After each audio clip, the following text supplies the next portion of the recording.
thank you for what you do.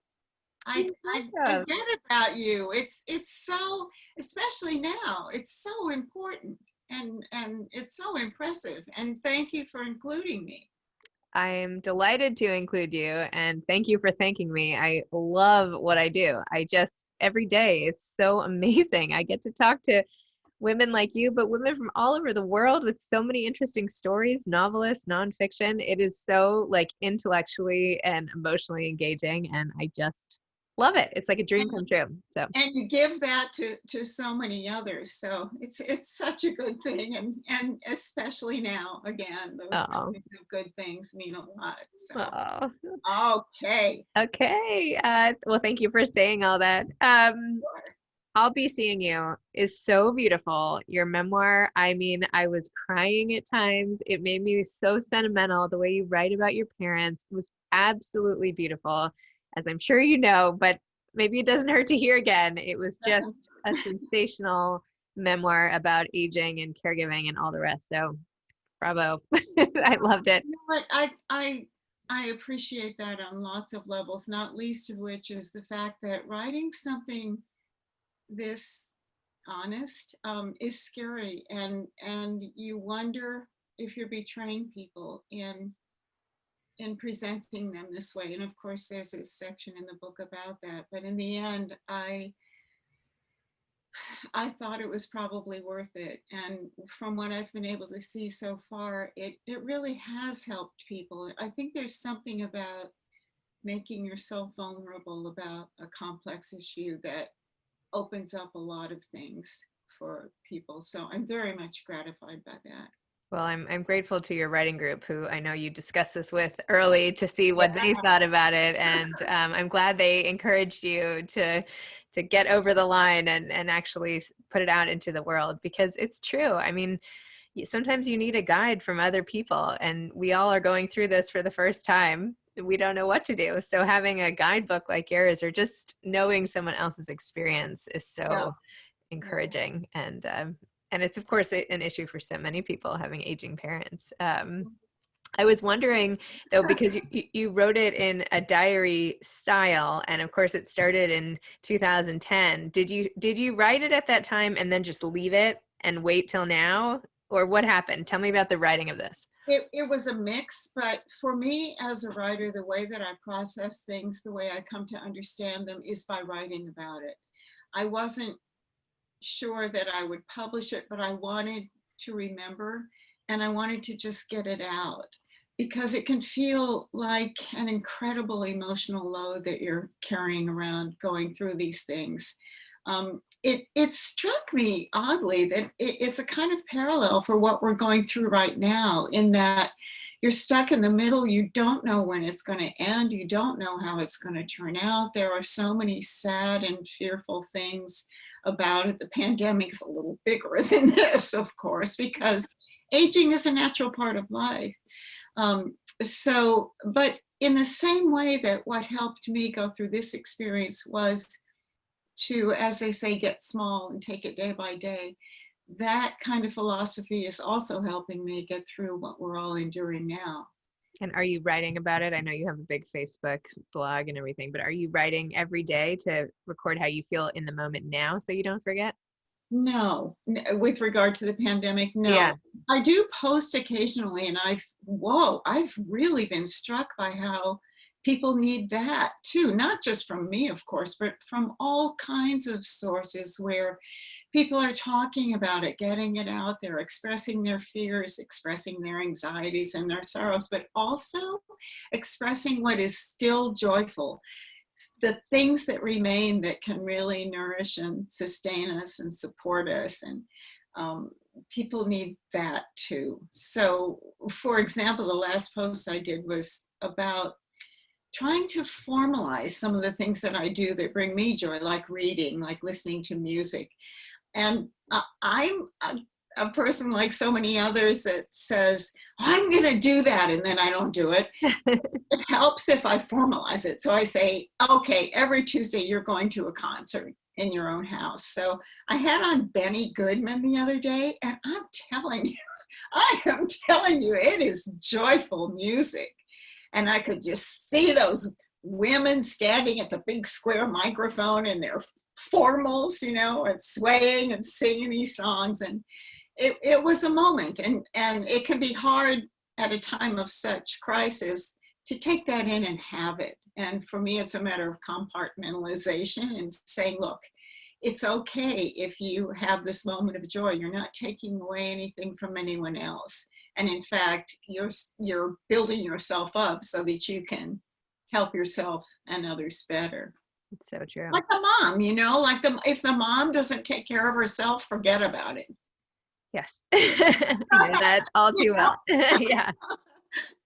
Actually, going back to what you're saying about music, you had such a beautiful scene in your book about going to the concert by yourself and sitting there and seeing an older couple in front of you. The man, I think his name was Walter, and the wife trying to help him down the aisle, and how when everybody applauded for the beautiful symphony, you felt like you were taking that as applause for Walter and the wife, and the little steps nudging up and up the aisle to get out and on their way. And it was just such a precious moment. And of course, in your imagination, as you did throughout the book, you're like wondering what it's like for them at home, as like you did for one of the nurses who gave a weary glance, and then you imagine her with like putting an Afghan on her husband. I can just see your mind working. Like tell me about that, well, first of all, music, and second of all, how your brain just seems to wonder. It seems like you're always just wondering about what comes after what you've seen. Yeah, that evening was one of those times when you never know where inspiration or comfort is going to come. And I admired that couple so much. I don't know their ages exactly, of course, but I think they were approaching 90. They were quite frail, but by God, they went out to this symphony. Not only did they go out to it, but they heard it, they felt it. And it was so difficult for the husband, especially. The wife was in a little bit better shape, but he had his walker and he moved so slowly, but he came. And I guess it's just to the second part of your question, I guess it's, if you're a writer, if you're a novelist in particular, that is the way that your mind works. You're incredibly curious and always wondering about things and making stuff up. And I've done that since I was a child. I mean, it could be a ladybug. Well, where's she going home to? And what's her little house look like? And that's something that's been with me all my life. And honestly, I hope it always will be, because it makes life very rich. True. I do that too. And I wonder, like, if I see a family, what has just happened and what must people think of my family? Do they have it right? Do they know that this is my sister-in-law? Or, you know what I mean? Like, you just have to wonder. I don't know. Keeps it interesting, I guess. Yeah. The gears are always turning for certain kinds of people. It sounds like you're one of us. I noticed on your website, it took me like, I could have read a book in the amount of time it took just to read the descriptions of all your books and the motivation. You've written so many amazing books and so many bestsellers, and they all seem to have a little piece of your own experience, even just a smidge, or the inspiration came from something inside you. So I just wanted to hear a little more about that and how you embark on book projects. Yeah, I think it's inevitable that pieces of writers show up in their work, or I'll keep it to myself because I'll talk about me, because I don't want to speak for other writers who might say, no, that's not true for me at all.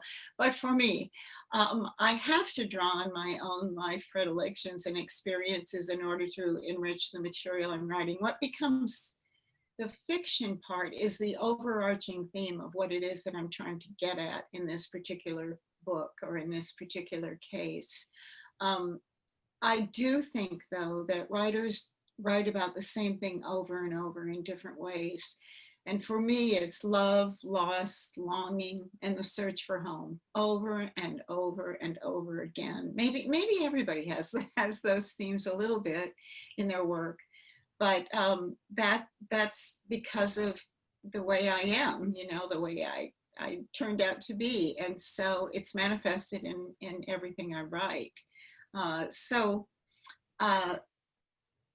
even though the stories are different, those themes are always there in all those books. And oh my goodness, you had to do so much research in your No, reading. I loved it. Because I haven't read most of your books. I've read some, of course, but I was like, well, this one looks good. The one that looked really great that I was like, I have to order this right away is the one, I think it's called The Day I Ate Whatever I Wanted. Yeah, that's a good one. That's a fun one. That will be a good antidote to a sad one.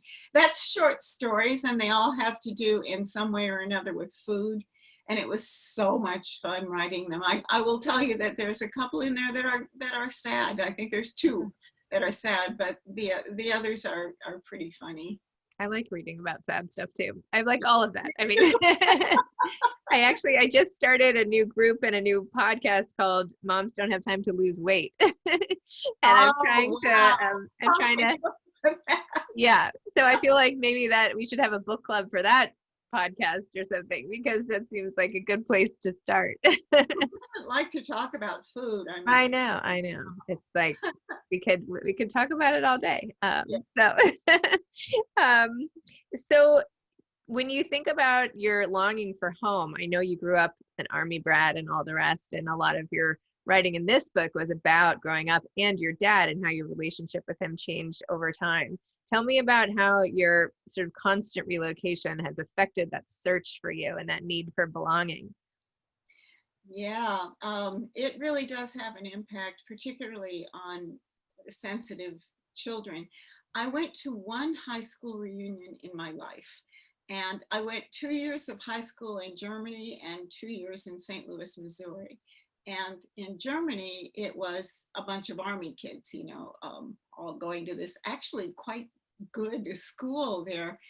And it was they who wanted to have the reunion, only because we're so small. They said, okay, if you went to Ludwigsburg American High School between the years of this and this, come to a reunion. So it wasn't the typical, 1966 reunion.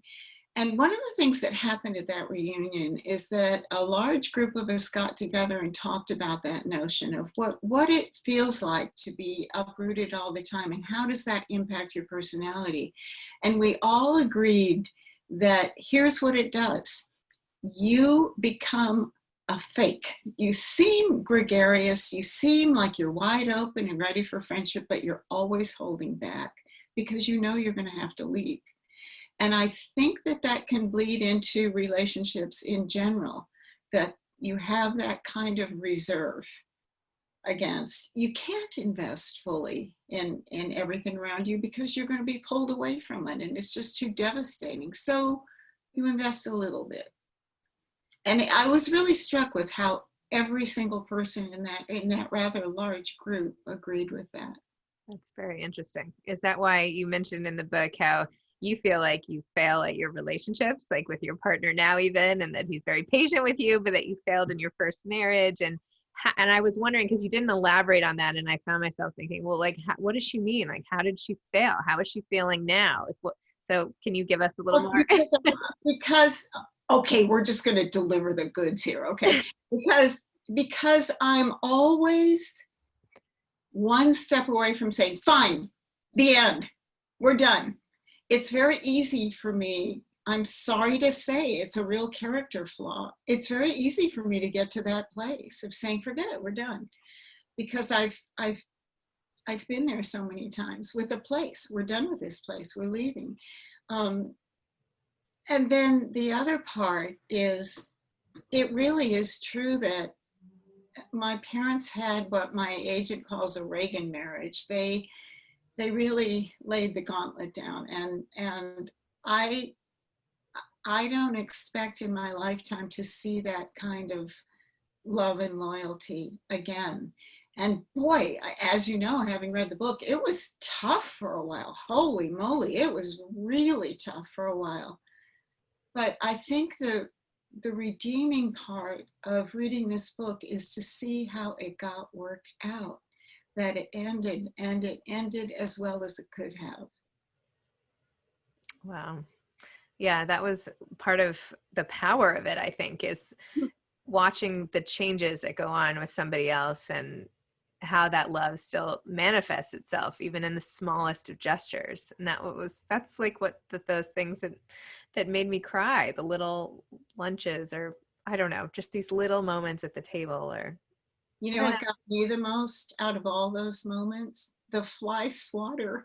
My dad, who was this mighty army guy who scared the hell out of everybody, mellowed in his older years. And then at the end, when he went to a, what was essentially a daycare center, although we called it the VA center, and he made a fly swatter decorated with a daisy. I mean, well, now fly swatters have a whole other meeting, but never mind. We won't talk about that.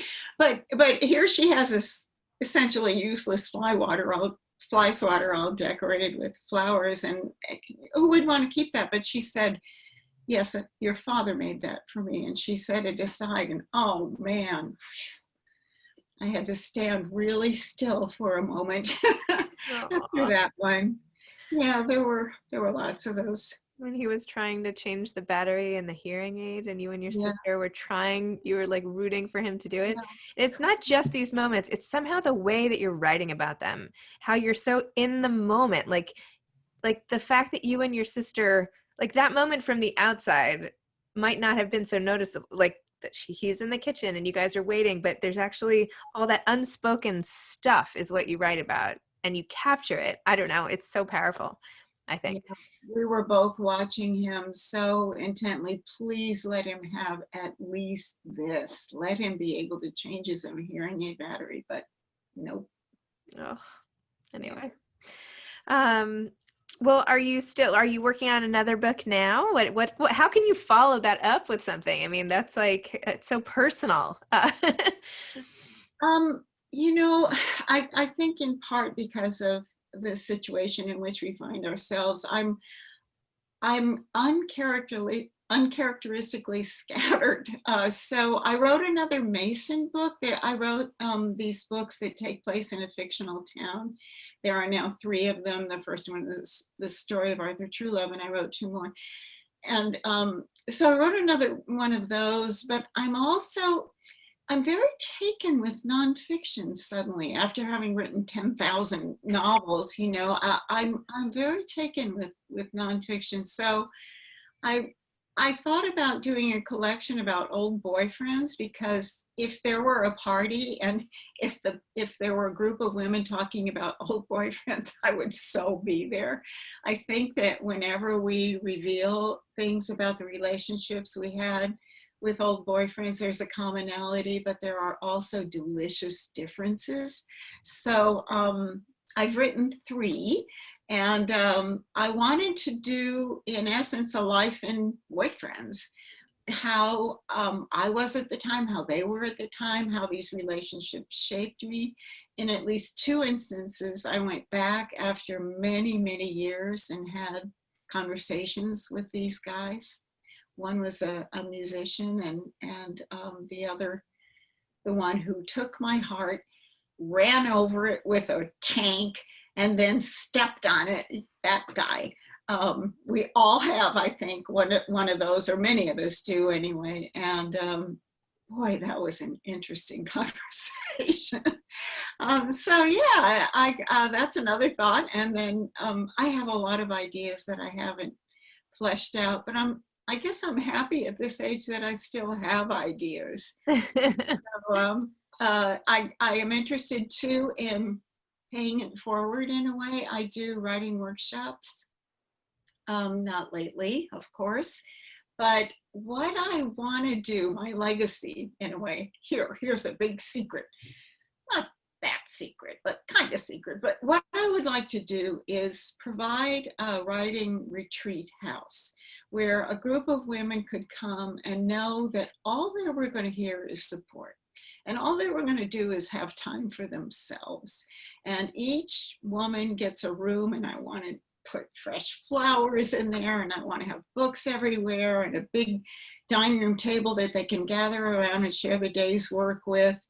And so I did share some of this, and it enlarged to become not just a writing retreat, but a gathering place for women who could just disconnect for a few days and come back to themselves and be offered cooking classes, painting classes, just a place to enrich themselves.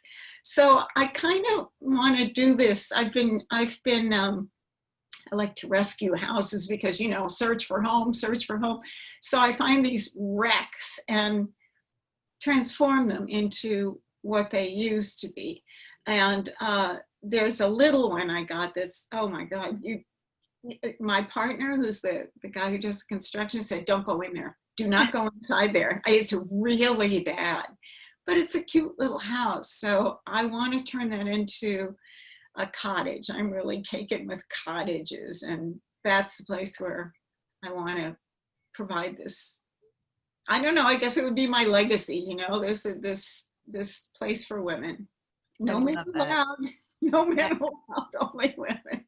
I think that's amazing. I would love to stay there in a peaceful room with fresh flowers and nothing but connection and dialogue and time for self. That's like a dream. I don't think I can extricate myself from my life, but boy, that sounds heavenly. By the way, on your last book idea, there's a memoir called 5 Men Who Broke My Heart by an author named Susan Shapiro, who actually taught me a class at the New School when I was like 20 something. Anyway, it's sort of the same way. She goes back and talks to her past her 5 loves of her life and sees what happens to them. It's an older book, or it's older? Yeah, it's called 5 Men Who Broke My. I'm so gonna look it up. 5 Men Who Broke My Heart. I think I have it behind me. I can find it in a minute, but you should check that out. It's good. And also then Laura Munson is an author. I don't know if you know her, but she just had a book come out called Willow's Grove, and in it the women go to a retreat similar to what you're talking about, but it's fictionalized, and she actually runs retreats. They're not in a cottage, they're in Montana, I think, but it's the same kind of idea where she has women come and connect, but not only a couple, she has like bigger groups, I think. Anyway, you might want to just in your comp research. That's so interesting. See, there's no new ideas. It's just the execution. That's not true. It's not true. I mean, it's totally. Well, in a way it is. And it's all in the execution, one of the most interesting things I ever did as a writer was to be given a sentence that someone else came up with. The sentence was, it wasn't until she got outside that she realized her socks didn't match, but somehow they didn't surprise her. And when I was given the sentence, I thought, no, I don't like that sentence. I don't want to write using that. But 3 different authors got that sentence and were told, write a story using that as the first sentence. They were so remarkably different, all incredibly different directions that we went. So in the same respect, for a woman to write about the 5 men who broke my heart, if you wrote that book, if I wrote that book, she writes that book, they would all be so different. Very true. And I would probably want to read all of them. Right? I mean, yeah. So what advice would you have to aspiring authors? You've done every genre. You've been a successful, prolific author for years. What is the secret, truly? How do you do it, and what advice can you give? In a way, I had an advantage in that I never took a writing class. I didn't do the, literary journals, the Iowa Writers Workshop, or any of that. I didn't know anything about that stuff. I read a lot. And I had always written from the time I was a little kid. So I entered into this whole publishing world with a great deal of naivete, which I think in the end helped me. But as to your point about a succinct piece of advice, and this really is straight, it's absolute truth. Don't try to imitate anyone else. Your voice is so valuable. Your point of view has merit. Your way of expressing that point of view should come from you. And that's what's interesting. Is to really know a person. I can't abide small talk because to me it's a lot of noise. I don't want to engage in it. I don't want to hear it. So the same thing in writing. I don't want to see somebody being manipulative or calculating. I want to see inside them truly, even if they're talking about other characters. So I'm sitting here at my desk and I have I have these little quotes around, but one thing that I put on here is truth, love, and risk. And those elements are something I always want to be in whatever work I do. So if you want to write and you're a little nervous about it, remember that nobody has to see it at first. It can be just for you. The truth is that when most of us write, we get to the point pretty early on when we think, oh boy, this is great. I want to show everybody this. But if you're afraid of that, don't worry about that. It's okay. You can be afraid. And in fact, if you're nervous about it, it's probably a good sign. If you're taking a risk in whatever form that takes, and you're a little nervous about it because you're thinking, I don't know if this is any good. It's kind of strange. It's probably pretty good. So be yourself first and foremost, and understand too that the the Nobel Committee is not going to come and knock at your door and say, have you finished your book yet? You have to get it out there if you want to be published. You have to take that chance of submitting and being rejected. If you're rejected, you have to remember that reading other people's work is subjective. And if you get rejected, it might have nothing to do with how good your work is. It might have to do with, let's say you submitted a novel. It could be that they just bought a novel on this theme. And yours is even better, but they can't buy it now because they just bought that. So you have to keep it church and state. You have to concentrate on your writing and what it is that you're trying to do. When you're all done, and if you want to be published and you want to submit, at that point, think about marketing and all that other stuff. Frankly, I think it's better to let other people think about that entirely. But I can't tell you how many people have told me, I have this great idea, and they're already thinking about marketing and how much money they're going to make, and that they write in the beautiful car to go to the signings, and they haven't written it yet. The joy is always in the writing. That's always the best part, is getting from what's in here out there. And the other stuff is, it's nice. It's wonderful to be on the bestseller list. I mean, who wouldn't want to do that? But it doesn't top that feeling of having gotten something out that you needed to get out. Blah, blah, blah. That was a long answer to you. I loved it. I'm like hanging on your every word. Thank you. No, that was great advice. And I'm sure that there's somebody out there who just heard that who really needed to hear it today. So thank you. I'm glad. And the other thing, of course, as you know, is read. Yes, I do. I read love it. You are formidable. Not only do you read, do you know how many interviews are done? Can I just say this? How many interviews are done where the interviewer obviously has not read the book, and so you understand that right away as an interviewee. You glean that information pretty quickly, and then you know how you're going to have to structure everything. You actually read the book. Not only did you read the book, but you remember everything about it. And I know you do that with all your books. So that's an incredible talent. I try. I mean, I can't get through every book I have on the show. Sometimes I haven't read more than 50 pages, but when I love a book, as I did yours, I love it. And I do. I can't remember anything about my life. Like college, forget it. But like, if you want to ask me something about your book in like 5 years, I'm going to remember it. I don't know. It's a weird twist of memory. So at least I can use it now. Anyway, well, thank you. This has been so nice. And thank you again for your book. And I'm going to give it to so many people and recommend it and whatever. And just thanks for spending your time with me today. I truly appreciate it. Thank you. And again, thank you generally for all you're doing. And keep me posted on the cottage. And maybe by the time you have it rolled out into the world, I'll have older kids and, and can get there. Vintage quilts in every room. I'm just saying. Okay. All right. All right. Thanks so much. Bye-bye. Bye.